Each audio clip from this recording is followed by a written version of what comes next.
Now then, people, welcome back to the Just Joe Football Show, and it's time for your live press conference reaction. Jesse Marsch is still on that press conference, just finishes an embargo chat that's for the Sky cameras and the video content and all that sort of stuff. But we got the main juicy bits that we want to discuss. As you'll know, like moving forward, obviously, as soon as that press conference finishes, although this video is scheduled for 2:30, I will endeavour to get it straight out there, if you like. So we're going to talk about everything Jesse's had to say during his press conference, team news, transfer business, Brighton, Barnsley last night, loads to get our teeth into. But before we do, as is always the case, please do. See, Alison, you've missed all the press, so don't worry, I've got you covered. I've got you covered. Do you see what I'm saying? This is what we're here for, right? I have you covered, right? This is what you come for, just to get my opinion on it. Other people will have taken different things. There's quite some juicy topics to get our teeth into. As you can see as well, I have got the new shirt. It arrived this morning from Royal Mail. I absolutely love it. The only problem is, as soon as I click my green screen on, because this isn't like a proper yellow, it's more of an luminous yellow. You can see through it. Same with the badge and everything. I just wish the football club would just do a normal yellow. I assumed it was a normal yellow. But actually, when you're up close, it's like the away kit colour yellow. Just give us yellow, man. Like, what are you doing? Yeah. Robert says, how am I meant to complain about you being late if you're early? Exactly, man. Do you know what I mean? You can say, oh, it's too early. He's too early. But listen, smash a like on the video. Like I say, we've got loads to get into. I'm excited for it because I think it might get a little bit heated. Not heated. We like a little bit of a debate, don't we? It could get a little bit saucy just because people will disagree with some of the things that I think based on what I've just heard. People take different things, you see, from different things that Jesse says, whereas maybe I'm too paranoid or whatever, but I read between the lines, you know, and I'm like, is that what we're saying? Are we right? Okay. So we will have a chat about that. I am just posting it out on social media though, right? So if you see me looking over here, I am just posting it out on social media before I hit that intro and before we really get into the nuts and bolts of it. So I want to ensure that people are here so they can get their comments and thoughts heard, because like I say, this is a forum for you to come, as long as you keep it sweet, no abuse or all like that, and get your opinion heard, right? And you know, we had some disagreements. I remember someone telling me last week we were going to sign someone and sign this player. None of it's happened, so let's see. You know what I mean? I hate to say I told you so, but we know how the story goes. You know, we're going to talk about us needing to sell to buy. Everyone says, go back and check the receipts, man. Go back and check the receipts. And everyone tells me, sell to buy. We had money there for CDK. What are you talking about? You don't know what you're talking about. No, we don't need to sell to buy. And Jesse's basically said that money for CDK is no longer here. We do not have a surplus amount of cash, were his exact words. So where's that CDK money gone? However, I did say they will make the exception for someone who is an exceptional talent, who maybe will bring in, you know, a revenue for them a couple of weeks down the a couple of years down the line. Speculate to accumulate, right? CDK is that good of a player, hence why he's gone to AC Milan. Leeds United were trying to get him so they could be the stepping stone for when he moves to a bigger club. Now he's gone straight to the bigger club. Do you see what I'm saying? Straight to the top, straight to the Champions League. We could have been that little stopgap. So it's worth that 30-40 million outlay, because in a couple of seasons' time, you're probably getting 60-70 for the lad. Do you know what I mean? But when you're looking to just improve little increment bits of the squad, are they willing to do that? We will get into it though, right? So smash a like on the video if you haven't already. There's over 100 of you here. There's 50 odd likes. So yeah, let's get up to 100 likes, and we will now, of course, hit that intro and get into the video. I don't think I do it. Arsenal started like a house on fire. Signing number 2 for this new era. It's Judgment Day, people. Yeah! What did your boy tell you? It was never in doubt. Never in doubt. Don't believe in any love, I believe I'm self-made, yeah.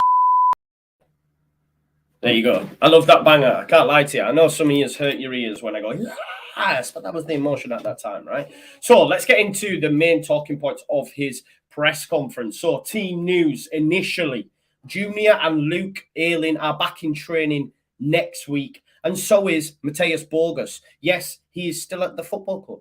He is still in and around the place, and Leeds United are willing to, take a look at him at least. Obviously, we know he spent time on loan last season at Ibiza. Borges did an interview to say that the club were, looking at maybe keeping him around, and they're going to wait to see what he's like in training. So let's wait and see on how he develops. He did say that Stuart Dallas is still a long way away. And then he spoke about Bamford. Obviously, Rennie Marsch yesterday let the cat out of the bag after the 3-1 win of Barnsley and said basically, well, we don't know about Bamford yet. We didn't really get an answer from Jesse. He just said, Bamford, we think he's okay.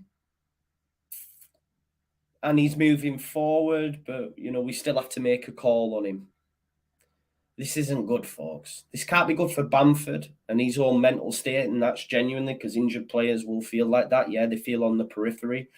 The guy trained less than 10 times last year, and already, and remember, we're only 3 games in. I don't know how many minutes has Bamford got this season. Let's have a look.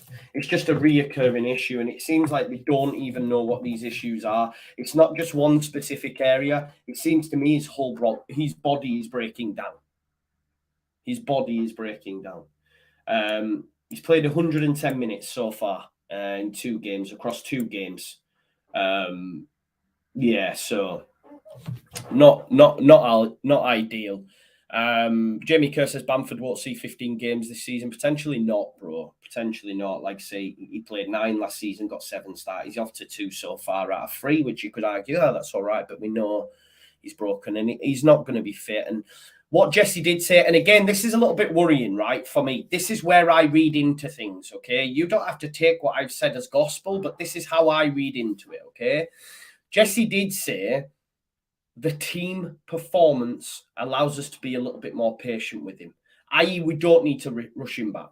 So think back what I said. If we perform well throughout the month of August, will the club need to push the button on a striker? Jesse says we need a forward, by the way. But think about the club. Yeah, the club are obviously keeping their purse strings shut, keeping their cards close to their chest. But Jesse said he wants a striker. He has said that now. He said that for a number of weeks. But he did say one of the key points was, because we're performing well, we don't need to rush him back. We don't need to rely on him. So let's say, for example, if we weren't performing well, they'd be more willing to rush him back. It just shows me that there is a real need for a striker. There is a real need for a striker at this football club. It is as clear as day. It is as white as this sheet, as green as that screen. You know what I mean? We need a striker in the door. Yes, the team's performing well.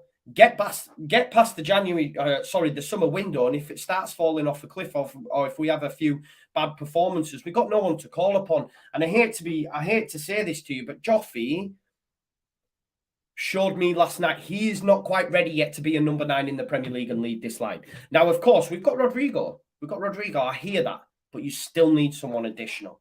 And that man, unfortunately, is not going to be Bamford. Maybe it was the rigorous, Bielsa training regime that come the end of it, Bamford's body's just like, nah. Because it was hard.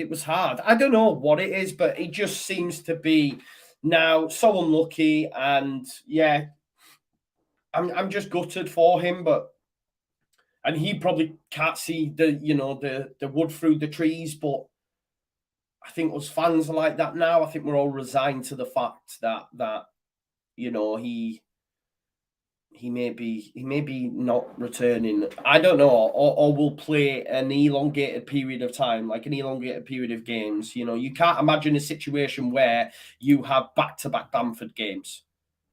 Sean says, sick note Bamford. Yeah, our own Ledley King. He does say there are then our debate about Shea Adams. We'll chat about Shea because Ralph's come out and said he's not for sale at any price, and I think Everton are looking at him as well. So we will talk about transfers, and I'll get my thoughts on that. Just want to say happy birthday as well to my good friend Harmony, who is 9 years clean and sober today. That is absolutely amazing. So well done for that. Right, okay, so that's the team news, right? That is the team news. He was then asked about the weekend. Is Brighton a tougher test than Chelsea, perhaps? Well, Brighton have started like a house on fire. He gave respect to Brighton for their great season last season and this season. And they also have a great manager. You know, I checked the receipts. I told you about Graham Potter, and I got absolutely battered for it. But Graham Potter is a top level manager. I'd love him to be the England manager. The thing is, we'll go more in depth on this stuff on Saturday morning with the Brighton preview. But the thing is with Graham Potter is, right, Bielsa had a system, and that was his system. Marsch has a system, and this is his system. The thing about Potter is he will tweak it week on week depending on opposition. So if Leeds United are going to come with their high-octane press, situational press, the RB press, he will find a way to just negate it, i.e. balls over the top straight to Danny Welbeck. It will be a test this weekend. Genuinely. Chelsea are Chelsea. Because they're Chelsea, they're just going to try and impose their game onto you because they're up here. You're not going to see Liverpool and City change their tack for us, is it? Do you see what I'm saying? But Brighton know that, and Graham Potter knows that. So my man's like, right, this is how they play. We're going to counteract it this way. This is why he always won out against Bielsa, because he just said, yeah, listen, boom. Do you know what I mean? So I really, really like Graham Potter. Really, really like Graham Potter. But, you know, as does Jesse, he said, you know, Brighton will be tough. But we have momentum right now. We're now undefeated in 5, going back to last season. But he did say there is still a lot of work to do. There is still a lot of work to do. And we can't take our foot off. We can't take our foot off at any moment. Like, no one is an easier opponent than the other. Because Jesse was right in saying, if you take your eye off the prize, your foot off the gas for 1 second in the Premier League, you'll get caught slipping. And we know that, right? Because the Premier League is the best league in the world. And anyone can beat anyone at this moment in time, or in the Premier League. You know, it is what it is. It is really, really tough. Now transfers, the juicy bit. Now the transfers. So he was asked by, I forget my man's name, he works for Sky, Tim Vickery. He was asked about how likely it was that Leeds United would go after a forward. No mention of a left back. That's done. I said that to you last week. That's done. Jesse said as much when he mentioned Hjelde, Strauch, and Firpo. And you know what? I'm now on that Strauch vibe because he was amazing when he came on yesterday in the Barnsley game. And you know what? The guy's doing bits. The guy is doing bits. Of course, there will be opponents he comes up against, the likes of Salah, just top wingers in this division. But anyone on their day is going to struggle against them. It doesn't matter if you're one of the best left backs in the world, Salah's still going to give you problems. Do you see what I'm saying? If he is on it, right? But so far, so good. I'd argue, forget Junior, Strauch's your left back now. Of course, we need a natural left back, but I'd still rather play Strauch over Firpo. That's a madness, maybe, but it's just facts for me anyway. Tim Thornton, not Tim Vickery. Who's Tim Vickery? Tim Vickery used to be on Blue Peter, didn't he? Yeah, he did, didn't he? Tim Vickery. Have I imagined that? Tim Vickery. I think he did. So he said, how likely are you with a forward? Now, if you watch that press conference, my man paused. It was a long pause. Jesse paused, right? I put in my notes, long pause. He definitely paused. If you haven't seen it, watch it back. Right, I need to gather my thoughts here. What's my answer going to be? Okay, so he had a long pause, right? Tim Vickery is the South American expert. There you go. Rafinha, that's where it is, because I'd heard him a lot. There you go. So he gave a long pause when he was asked about this forward. He said, we need a striker, yes. Yeah, Jesse knows that.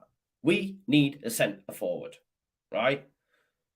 But it's dependent on how things play out. Dominoes, remember he referenced the dominoes last week. We're waiting for dominoes to fall. And then he went, and here's the zinger. Here's the zinger for everyone who told me that, we've got all this CDK money. He said, we do not have a huge amount of surplus money to spend on transfers. He said that. He said that. We do not have a huge amount of surplus money to spend on transfers. So this lurking notion that Leeds United have 30, 40 million burning an hole in the pocket and they're also going to, spend it, it ain't true. Remember I told you about selling to buy, and everyone comes in my comments, check the receipts. You don't know what you're talking about. We don't need to sell to buy. We've got 40 million that we've got. No, that was an exceptional circumstance. The way the club, like I said right at the top of the show, Napa, you're right though, yeah? Napa, you're right though. Where's it gone, right? Where's it gone? Right, but this is what I'm saying. You have to speculate to accumulate. So let me think about, I'm trying to put it in a way that, so for example, when I wanted to start doing watch-alongs on my channel, I had to go out and get an Apple Mac, right? In order to be able to do it. Could I afford it?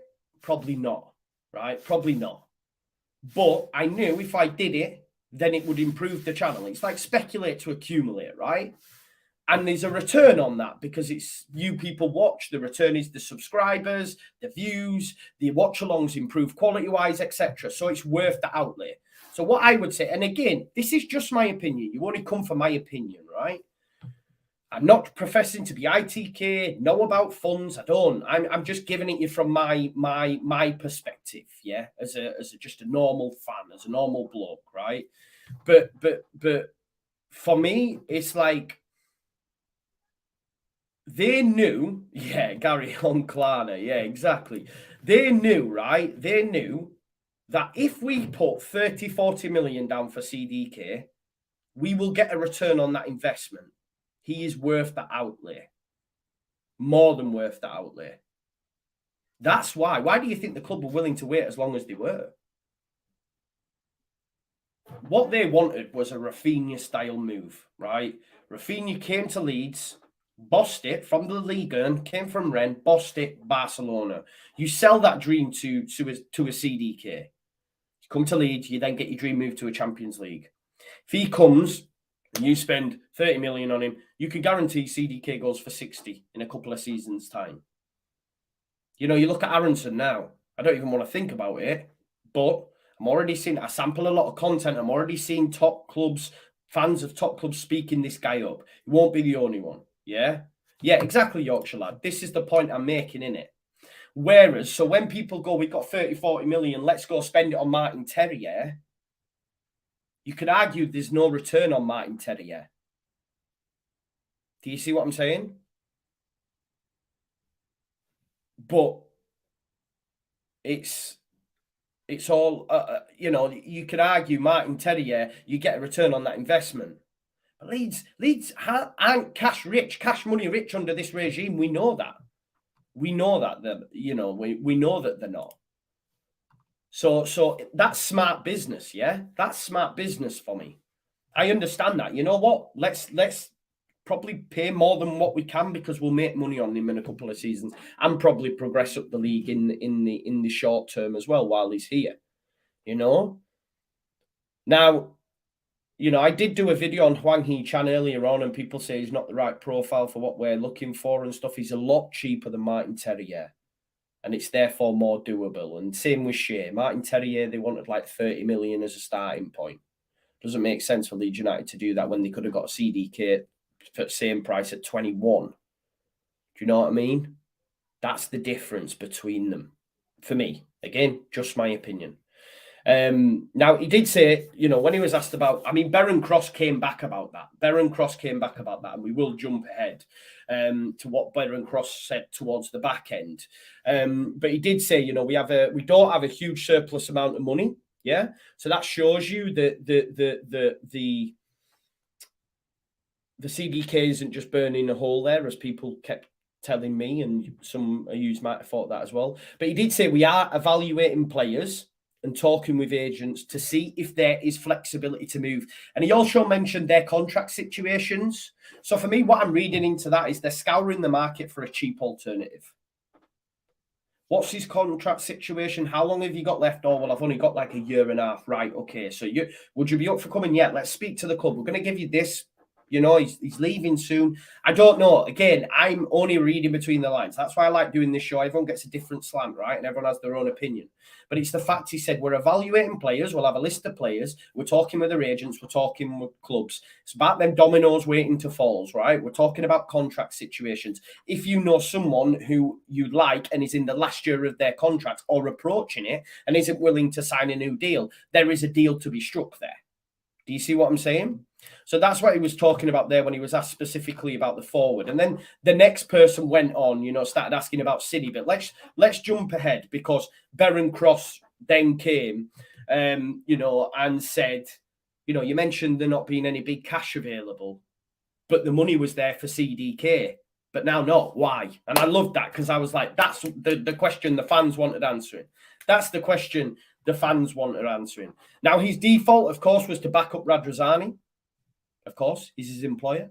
He started to speak about of how Radrizzani supported him on targets, etc. Which, yeah, I back that. I'm not a Radrizzani hater, not by any stretch of the imagination. He gave us our football club back. He brought in Bielsa. We're in the Premier League because of that man. Yeah, he had a big part to play in it. In order for us to go to that next level, we do need to spend some cash. It is what it is. He did say we have a budget which is defined, and we are trying to find players that fit into that.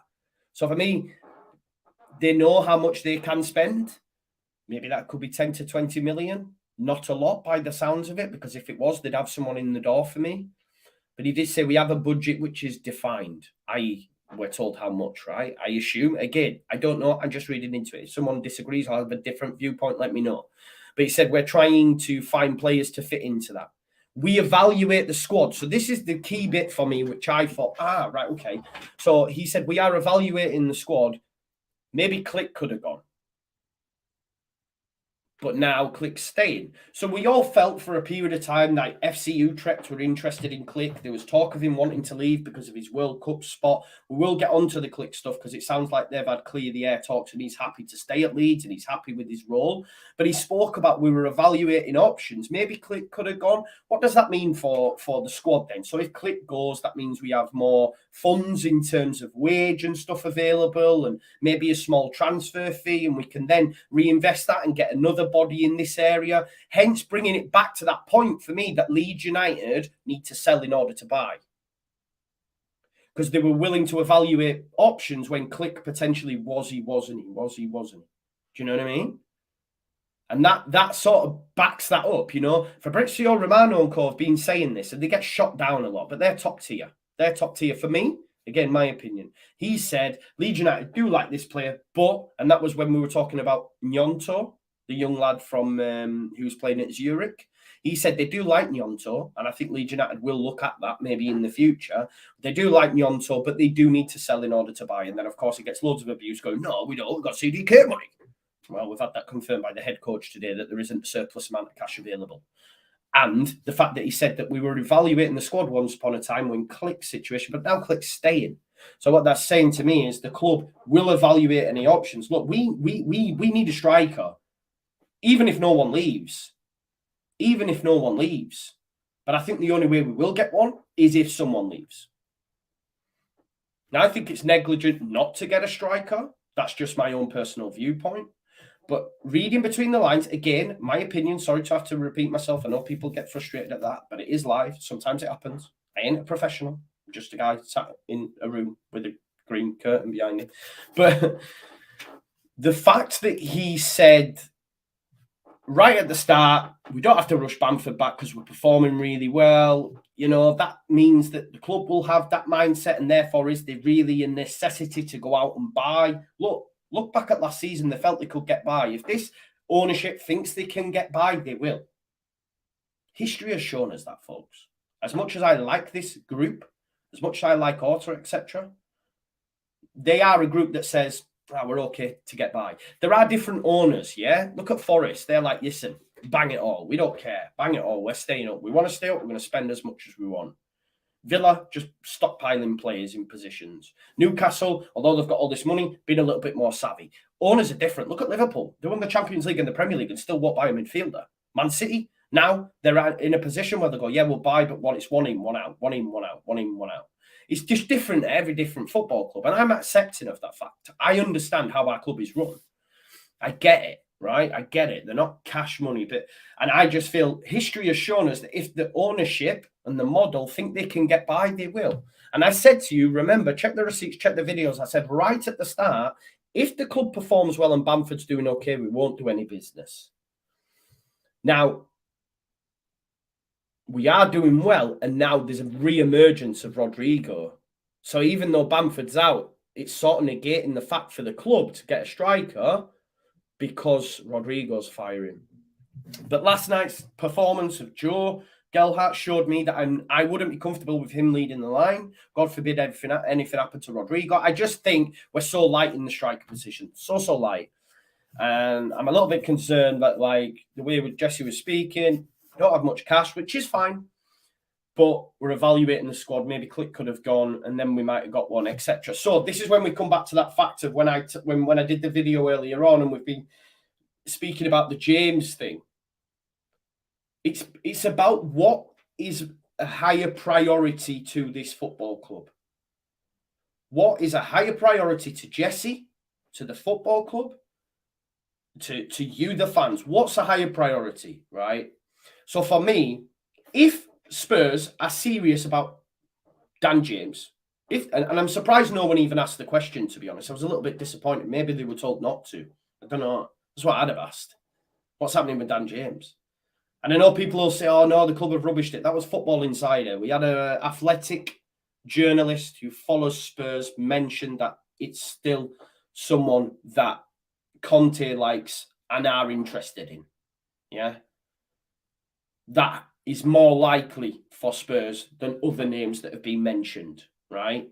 So for me, this is where we come to that club has to sell in order to buy. For me, at this moment in time, the highest priority for Leeds United is a striker. For me.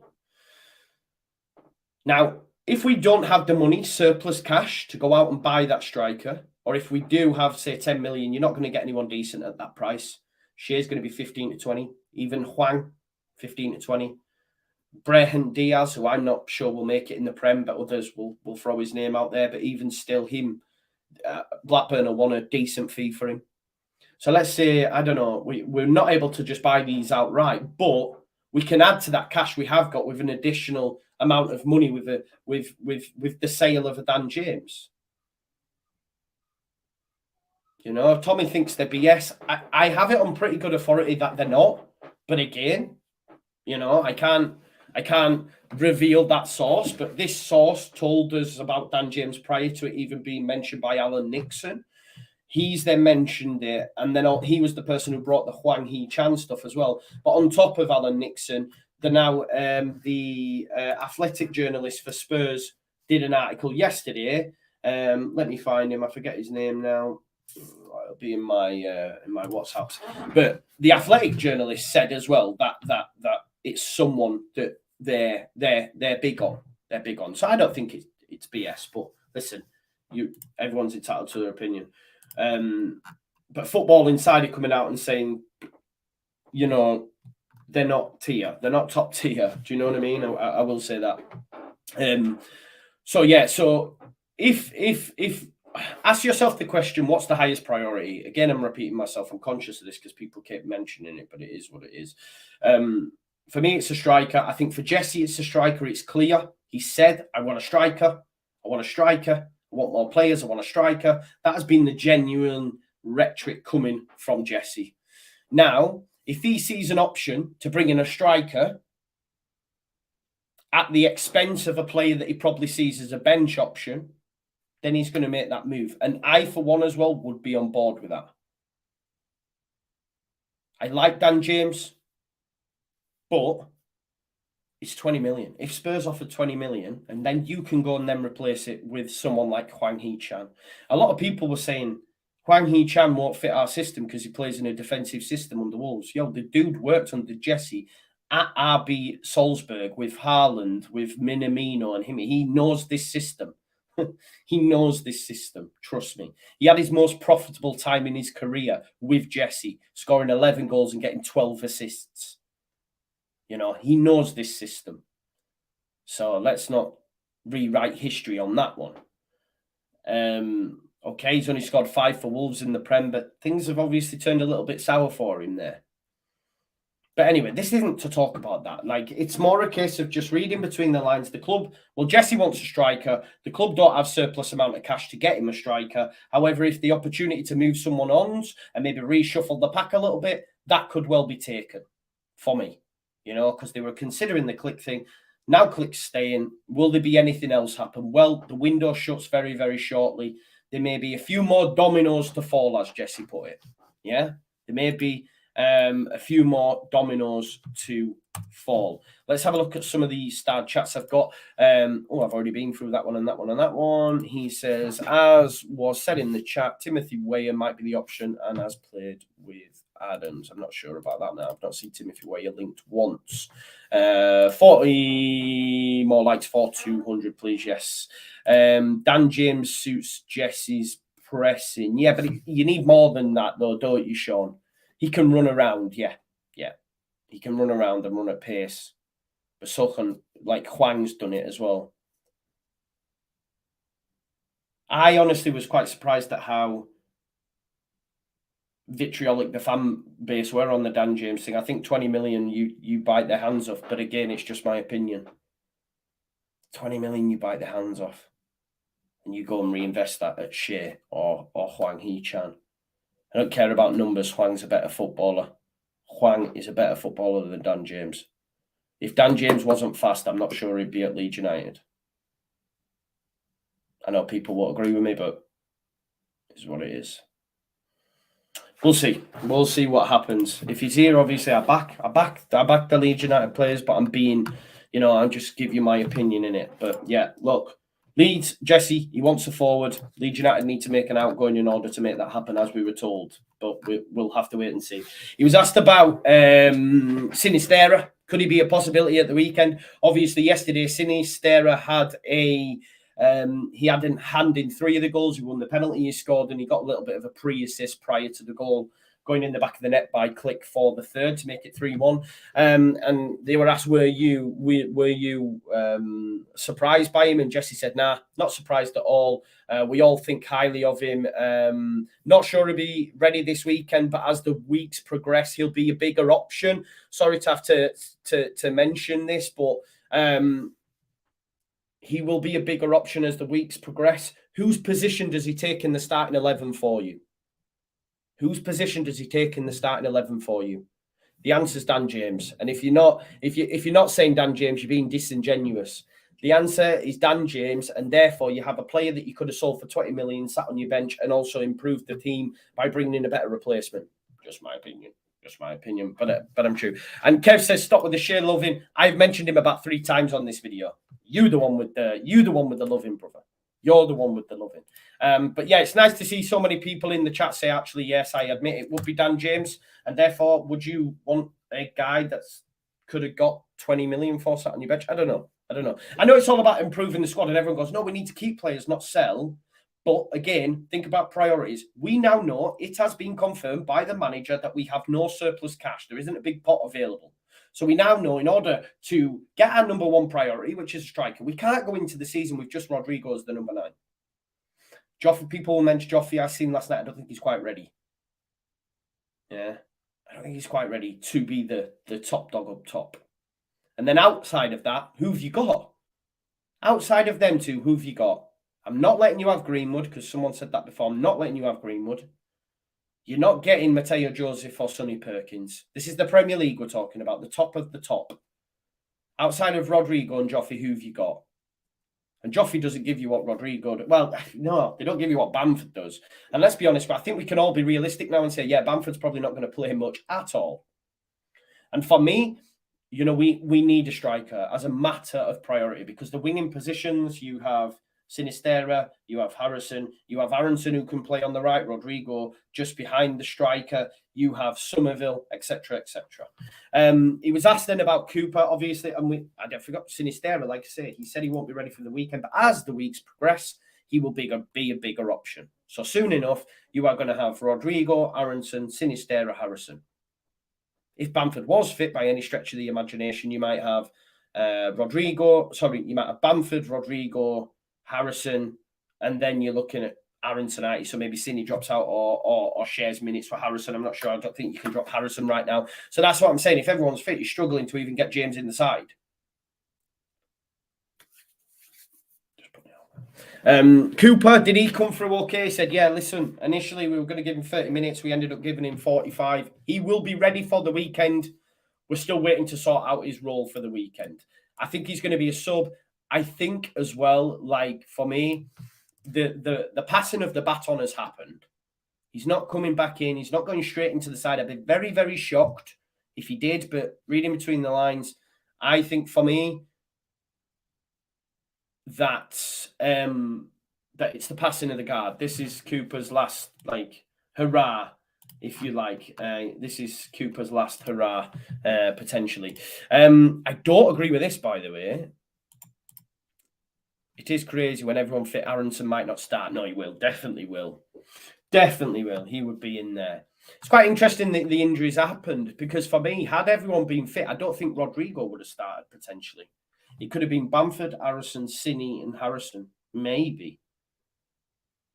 I don't know. But obviously now you can't drop the undroppable, can you? Rodrigo is, he's class. He was then asked about Matthias Klick, my boy Matthias Klick, who performed amazingly yesterday. Loved to see it. There were people wanting that guy gone. He spun that game on his head against Wolves, won us that game. He said, look, we had clear the air tugs. So it clear there was a breakdown. We could see that towards the back end of last season. And he now has a new role within the squad.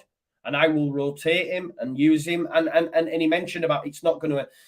He said he has a specific role. And for me, it's because he played against Norwich in the 21s. He then played in the Carabao Cup. It's almost a sub role, but also maybe as an elder statesman within that young core group. Klick's the oldest player at the football club right now. I think he is. I'm almost certain. But he was immense last night, and I'm glad that him and Jesse have sorted whatever differences they did have out. And he said, I want you to stay, man, and this is going to be your role. And Klick's accepted that role. That's the key thing, yeah? Klick's accepted that role. Because I think it was Catherine Hanna, who does the BBC, I think, asked then, could he look for a move with the World Cup in mind? And he said, no, he's happy here. And he can get into the World Cup squad with the minutes that we've agreed on. So they've obviously had a chat, and he said to him, right, I'll give you sub appearances, I'll give you the cups, I'll give you this. Are you happy? Is that enough for you to get in the Poland set up? And I think it will be. And therefore, they've agreed. So therefore, Klick's going to stay here and probably see his contract out, which I absolutely love because I love him. He was asked then specifically who impressed last night. Barnsley, obviously, a lot of the young players played. They all passed the test, he said. How are things within the camp after the last result? He did say that last year was very, very stressful and this was quite interesting. Yeah. 9-1 Leeds just asked quickly, just before I go on to that. It's going on about Gakpo, any truth in it? We're not getting Gakpo. Nah, we're not getting Gakpo. Gakpo's too expensive for Leeds United now. And I think Man United will be his destination if they don't get Anthony. I don't see us getting Gakpo. So how are things within the camp after the result? And he said, look, last year when I came in, it was very stressful and it required a lot of work on my part, which I found quite interesting because we know. And then when he went into the minutiae detail and started talking about video analysis, one-to-one player coaching, he literally had to do that on his own last year. I think Mark Jackson and Toshak were in. That's it. You can imagine how difficult that must have been. Obviously, now with all these extra people coming in, Rennie Marek, all these Toshak, they've all got different roles now. And you can argue the club screwed him a little bit, right? Like sacking Bielsa and then bringing him in and early. And obviously, they wanted to let Bielsa see the season out and stuff, but it must have been such a tough job. And probably I didn't give him the just deserves, really, for how difficult that job was. I was just still cut up about Bielsa at the time. So, considering everything, like fair plays. There was then a question from Graham Smith about Gray, about Archie Gray and his GCSEs. And I think he got B's and A's, so congratulations there. But he has been a little bit poorly, had an illness, so that's why he hasn't been involved. I think some of us thought he might have been involved at the weekend. Quite interesting, he spoke about Cody Drameh. My thoughts on Drameh, I'm not quite sure, but I've said that about young players before and been proved wrong. But it was quite interesting that there's still an option for him to go out on loan. I thought that door was shut, but it doesn't seem like it is, especially if Luke Ayling's ahead of schedule. If Luke Ayling's training next week, I think Cody Drameh goes out on loan. because he was asked the question. Cody wanted to go out on loan before, but now he's happy to stay. Why? In thereabouts way. And he said, look, he had a good time at Cardiff. I watched him a lot, watched video analysis, and I challenged him to stay. But what he did say, Jesse, has then followed it up with, it's not totally solidified one way or the other. And the window's not shut yet. In my eyes, the window's not shut. So therefore, he might go out on loan. He'll go to a championship club. I think if Ayling, next week, he is on the grass with Firpo. That's what we're told. If he comes through like a full week's training, then how does Cody get in with Christensen and Ayling? So maybe a loan will be good for him. He did say he will have a future at the club. That's fine. And that's good to hear. But I'm not. Every time I've seen Cody in the first team, I've not been overly impressed, if I'm being honest. That's just my opinion again. Just let me think. But I've not been overly impressed. But there you go. He was asked then about the little two. I can't remember which player it was, but he got into a little bit of a scuffle. And Jesse went, I loved it. I loved it. Of course he did. And we know Jesse's pretty up on that stuff. And the more and more I'm seeing him getting mad on the touchline and that, I'm just feeding into it. But he did say, I love the fact he got into it and the team all backed him up. So it was really, really good to see, which is refreshing, because we know that Bielsa was very much anti that. Like, can you imagine Jesse after Villa at home when Click scored that goal? Yeah. When Click scored that goal and then Bielsa went and gave them a goal, can you imagine that being Jesse? Nah. Jesse would have had a fight with John Terry on the pitch side. Do you know what I mean? And when Pontus was like, he'd have been going, yeah, Pontus, yeah. That's the difference in the men, right? That's the difference in the men. He was asked. I missed this earlier on the Cooper chat, but he was asked about Cooper and said, how hard would it be to leave Cooper out once he's 100%? And he sort of danced around it a little bit and said he will have a significant role to play. He's still going to get minutes. I think the changing of the guards happened. As much as I loved Cooper, I want continuity. And Koch and Llorente are giving me that continuity at the back. And we need to keep that same back four because it's working. It's working. We got a clean sheet against Chelsea. Decent. He was then asked about training methods. Some of the questioning was poor towards the end. I was a bit like, this is boring. Just let me go live and speak to the people. But he spoke about training methods, and he did bring up Bielsa. So you had to, didn't you? Nah, he didn't say anything bad. He said, look, I got battered last year for when I came in and said that Marcelo Bielsa had overtrained them. But he did say when I came in, they were both done physically, emotionally. I had to get them up. He was more talking about man management and that, but you have to hold your hands up. As someone that weren't his biggest fan, I'm now on board. Because I could see the proof in the pudding. I couldn't see that last season, but now I can. Proof's in the pudding. We're winning games of football. We're third in the Premier League. We're undefeated. It's amazing to see. Yeah, it's amazing to see. So yeah, that roundabout ties it up. I think I've seen a couple of comments. Get your comments coming in and let's have a chat. Yeah, I agree with Stephanie. Stephanie's mentioned how Dan James is very similar to Adama Traore, which I agree with completely. And no one wants him. Hwang is better. Yeah, like Hwang Hee-chan for me would be an improvement. The eye test tells you that he's a good footballer. Let's not pretend like someone said, yeah, but he plays in it. He doesn't. He played for Jesse before, and for me, if I don't now, I was last week. This is what I'm saying. Football's mad. Last week, I was convinced we were going to get a striker. Yeah. Now I'm not too certain because we haven't got this pool of cash, and he was talking about the state of the squad and evaluating it when they were weighing up the idea of maybe Click going, what they would need to do.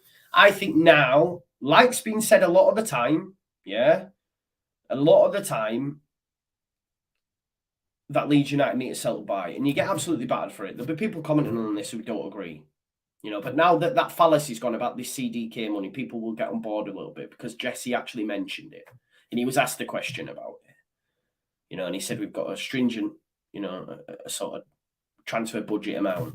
So I think the only way we get a striker is, and Juan could be one of them. People are telling me no, but it makes sense. I would love Adams, but that's going to be difficult now because as soon as he's been linked with the move away, he started smashing in goals, 3 and 2. Although people told me he doesn't score, he's got 3 and 2, and also was involved in both the goals against Leeds United, so not a bad option. But Everton want him. This Juan, listen, people say I'm wrong, but I'd also take Neil Maupay. I would. Obviously, his move to Forest fell through. So there are a number of options. And if Dan James was to be sold to Spurs, because they want to flesh out their squad, because Brian Gill's gone out on loan, they just want someone to come on and, you know, they've got the Champions League, they've got the Premier League, they'll have the Carabao, the FA Cup, etc. They want a bigger squad. They want someone to come on and help shoulder that burden with the front three. Last 70 minutes, he makes all these changes. Does Conte, you throw on Dan James, stretch the play, running behind. He does have facets to his game. But for me, one-on-one, crossing, just everything tee to green. You know, even his dribbling lacks for me personally. Adama Traore does have that. He has that, you know, close control and dribbling ability and can beat about 10 men. Not too convinced with Dan James. It's literally kick and run. I'm sorry. And then his final ball is lacking for me. So I think Hwang Hee-chan improves that. Hwang Hee-chan can play up top and do it at a level which is well enough to be able to bring others into play and you know, and hold the ball up. He's a big lad. He ain't no slouch. So if that is a viable option, I would be all over it. Wolves have made personnel changes, brought in Guedes, brought in Mateus Nunes. Jimenez is on the way back, you know. And people that are throwing shade at Hwang as well, when in terms of his numbers, like think about how Wolves play. Think about how Wolves play. But if you look at when he had his best season under Jesse back in 2019, when Jesse first got the job, in 27 games, he scored 11 goals and got 12 assists. 11 goals and 12 assists. And at that time, it was a front three of Minamino, Haaland, and Hwang Hee-chan. Deadly. But he was like the boyo. You know, he was the boyo. So, yeah, I would be all over it. But there you go. We'll have to wait and see. If Leeds United are to get a striker, someone needs to leave, as we were told by Fab. I might be wrong, but we've been pretty bang on so far. I would love a scenario where we keep James and still buy Hwang, but I'm not sure based on the money that's on the press conference and what's coming out that we have that. It will be interesting because, like Jesse said, Leeds United are waiting for dominoes to fall. They probably have the targets. They've spoken to them. They've spoken to their agents. It's like Dan James. When we wanted Dan James, he became available because Man United said yes. It's like Rafinha, right? It could all change. It could all change in the blink of an eye. You know, because yesterday's news is today's chip paper. It all changes. It could change this evening because a situation might present itself like CDK where the club go, no, we're willing to put that money in. But at the minute, the money that was set aside for CDK, they're not willing to pay on a player that's average. But for me, it will be negligent not to do that. Just improve that striker position, just in case it goes tits up. Because if it goes tits up, you know, and this is the Leeds United are going to be all right this season, right? We know that. I think even the most pessimistic fan must look at it now and say we're going to be all right. And the club will, they've shown me that if they feel they're going to be all right, they'll take that route. You don't have to agree with that, but that's what I've seen. So they might be all right and we'll be all right and we'll say, okay. But see, for me, perfect scenario, and I've said this, you get a striker, a stopgap, if you like, that costs between 15 to 20 million, that's going to get you. Max says, isn't Hwang a winger? No, he's a centre forward, but can play off the left, can play off the right. You know, he can play anywhere. You know, for me, you get a stopgap to cover Bamford's injury. Shea Adams, Hwang, and Maupay, 15 to 20 million. This has just been my preference. Someone to come in and fill that gap. And then next season, you have to go out and buy big on a striker. Go out and spend 30 million. Go out and do it at that point. That would be my opinion. Because I look at other areas of the squad and I think we're okay. I do think we're okay. But the striker issue, it's a real issue. I think that's probably, and obviously left back, but they would be the two big ones for me. Obviously, I wish we could address them now, but it doesn't look like we're going to be able to. And I understand it. We've spent a lot of money, although we've brought in a lot as well. But then, you know, we're breaking even. If not, we've actually made money. But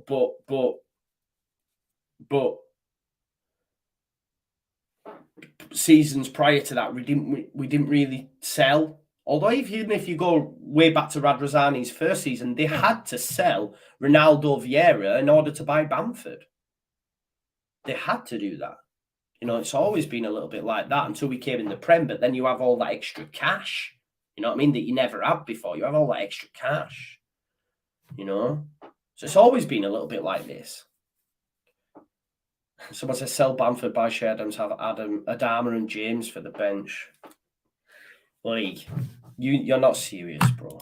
You're not serious. I mean, no one would buy Bamford right now for a fact, right? No one would buy Bamford. But you want Adama and James? They're both as bad as each other, bro. You're just getting one big, one small. No. You don't want Adama and James. I'm not having it. I'm not having it. I'm not asking Shea to be the main man either. It's there as a partnership to help shoulder the burden. Next season, I understand going out and splashing big on a striker for me. But we need something in the interim period. I mean, why has Rodrigo got injured? Genuinely. Then what? Now, if you had a fully fit Bamford, a fully fit Rodrigo, and even Joffy as well, by the way, gets niggles. If these boys were all fully fit, you could probably argue, yeah, we'll be all right. But it's because of the injury history of Bamford that we go, no, you have to bring someone in. Look at Liverpool. Liverpool's centre midfield, their fans are fuming now, right? Because they have a situation where they have Thiago, Keita, Oxlade-Chamberlain, Curtis Jones, all these midfielders that last year they sort of had a fluke season and managed to get through. And they've not addressed it. And guess what? They've all broken down again. Like history tells them that they would, and now they're struggling. And they don't have a midfield. And they're having to play 37-year-old James Milner, however old he is. Do you know what I mean? Alongside Henderson, who's aging, with an 18-year-old in Harvey Elliott, or 19, whatever he is. So, but that, again, their model's very different, isn't it? You know? But, you know, what they give for a Wijnaldum or someone like that right now, do you know what I mean? But this is what I'm saying. They knew the issues, they haven't addressed it, and their fans are like, well, you knew the situation. We know the situation, right? We know the situation with the striker. We knew the situation with the midfielder for the last plus 9 windows. But, look, I just don't want the club to be fed. We told you so. There's that. We told you so. Just address it. Address the situation. And if that means that you have to move someone on, then move them on. Because for me right now, the most important thing is an option up top. An option up top. Everything worked amazing on Sunday, and that's why everyone's on a high, and I get it. But in the cold light of day, you have to look at it and say, right, okay, we actually could do something here. We actually could do something here. So, yeah, we need to address that, because there's also like Rodrigo, hot form and stuff, but when you're playing different opposition, we might struggle to hold that ball up top with Rodrigo being the main man. But we'll have to wait and see.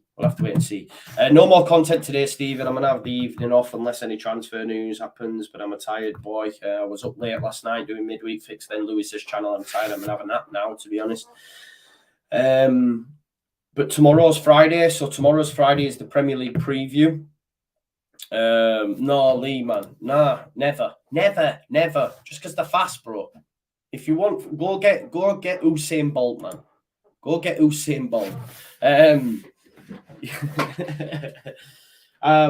Yeah, so tomorrow will be Premier League preview. Saturday will be game day, so I'll be doing a watch along, and of course the preview will be on the morning, the Brighton game on the morning about 10 a.m. So join me for that. And then we'll have some games on Sunday as well, with it being Super Sunday.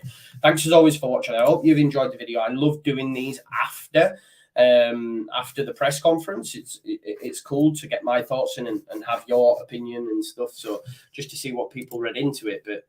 Thanks as always for watching. And yeah, I'll see you everything. Yeah, I'll see you tonight, tomorrow, I don't know. I won't see you tonight. I'm having a nap. I'll see you tomorrow, Premier League preview. Unless, of course, there's any major dealings, and then, of course, I'll be live. Yeah. All right. Enjoy the rest of your